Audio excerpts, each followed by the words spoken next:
உங்களுக்கு வழங்குபவர்கள் bases pay, secure digital payments with multiple features and great success rate. OH பக்தர்களுக்கு அடியனுடைய வணக்கத்தை தெரிவித்துக் கொள்கின்றேன். திருவேலிமிழலை என்ற ஒரு புண்ணிய கஷேத்திரத்திலே திருஞான சம்பந்தரும் அப்பர் பெருமானும் ஒன்றாக சென்று ஒவ்வொரு தளமாக தமிழ்நாட்டிலே பல இடங்களுக்கு சென்றவர்கள் திருவேலிமிழைக்கு செல்ல வேண்டும் என்று அவங்கள ஒரு இடத்துல சந்திக்கும் போது பேசிக்கொண்டு திருவேலிமிழை கோயிலுக்கு வந்து சென்றார்கள். திருவேலிமிழை என்பது வீழி செடி, ஏதோ பல செடிகள் இருக்கின்றன அல்லவா, துளசி செடி, ஆம்பல் செடி அதெல்லாம் இருக்கு இல்லையா, அது மாதிரி வீழிங்கிறது ஒரு செடியினுடைய பெயர். மிழலை என்பது ஊரின் பெயர், வீழி என்பது செடியின் பெயர். திருவேலிமிழலை அப்பர் பெருமானும் சம்பந்தரும் ஒரு சேர வந்தார்கள். அந்த ஊர் மிகவும் பசிப்பினியால் வாடி இருந்தது.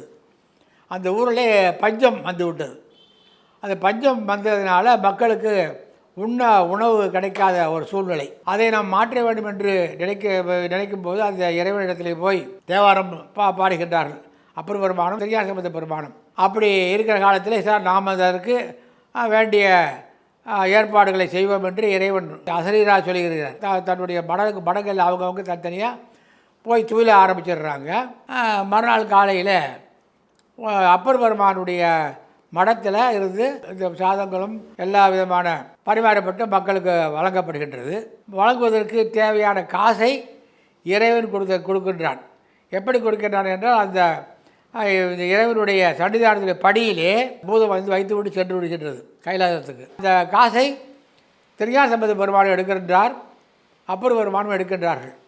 இந்த அப்பர் பெருமான் எடுத்து கொண்டு போய் அந்த காசை கொடுத்து உணவுப் பொருளெல்லாம் வாங்கி அதை சமைத்து அதற்கு வேண்டிய ஆளுகள் எல்லாம் நியமித்து அங்கே வருகின்ற மக்களுக்கெல்லாம் பஞ்சத்தை போக்குவதற்காக இந்த வேலை நடக்கின்றது. அதே போல் திருஞான சம்பந்தம் வந்து போய் இந்த மாதிரி நம்மளும் செய்யணும்னு சொல்லி போய் கேட்குற போது அந்த காசானது வாசிப்பட்டு விடுகின்றது. வாசிப்பட்டு விடுவது என்றால் செல்லா காசாக போய்விடுகின்றது. அதாவது அப்பர் பெருமானுக்கு கொடுத்த காசு செல்லும் காசாக இருந்தது. திருஞான சம்பந்த பெருமானுடைய காசானது செல்லுபடியாகவில்லை. 1000 பேர் வசிக்கின்ற அந்த கிராமத்தில் ஒரு பிரிவு 2 பிரிவாக பிரித்து, சரி நம்ம 2 பேரும் பிரித்து போடுவோம், ஒருத்தரே இதுக்கு நம்ம செய்யணுங்கிற மாதிரி அவங்க 2 பேர் செஞ்சதில் இறைவன் வந்து ஒரு நாடகத்தை நடத்துகின்றார். அதற்கப்புறம் கனவிலே சென்று நாம் ஊரில் வந்து உன்னுடைய திருஞான சம்பந்த பெருமானாகிய உன்னுடைய அந்த பாடல்களை எல்லாம் நான் ரசித்து கேட்க வேண்டும் என்பதற்காக இப்படி ஒரு நாடகத்தை நாங்கள் நடத்தியிருக்கின்றேன். அதற்கப்புறம் கிடைக்க அந்த செல்லா காசு வந்து அந்த இறைவனுடைய சன்னிதானத்தில் இருந்தால் கூட அது செல்லும் காசாக மாறிவிட்டது. மக்களுடைய பசியை தீர்ப்பதற்கு கிடைத்து வருகின்றது. கிராம மக்கள் வந்து சந்தோஷப்பட்டு இறைவனை துதிக்கின்றார்கள். அந்த நிகழ்வு நடந்த இடம் திருவேலிமிழலை என்ற கோயில். பெயர் காரணமே இதுதான், திருவேலிமிழலை. இறைவனுடைய வாக்கியப்படி மற்ற ஊர்களுக்கும் சென்று அங்கு உள்ள சிவன் கோயிலில் போய் தேவாரங்களை பாட வேண்டும் என்று சொல்லி திருஞான சம்பந்தரும் அப்புறம் ஒருவராக சென்று பல தலங்களுக்கு ஒன்றாக செல்கின்றார்கள்.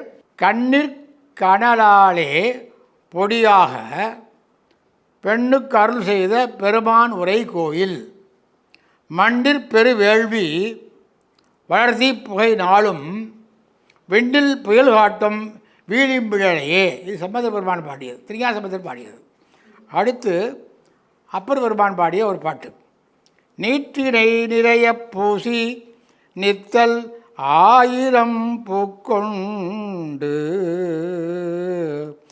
ஏற்றுழி ஒரு நாள் ஒன்று குறைய கண் நிறைய விட்ட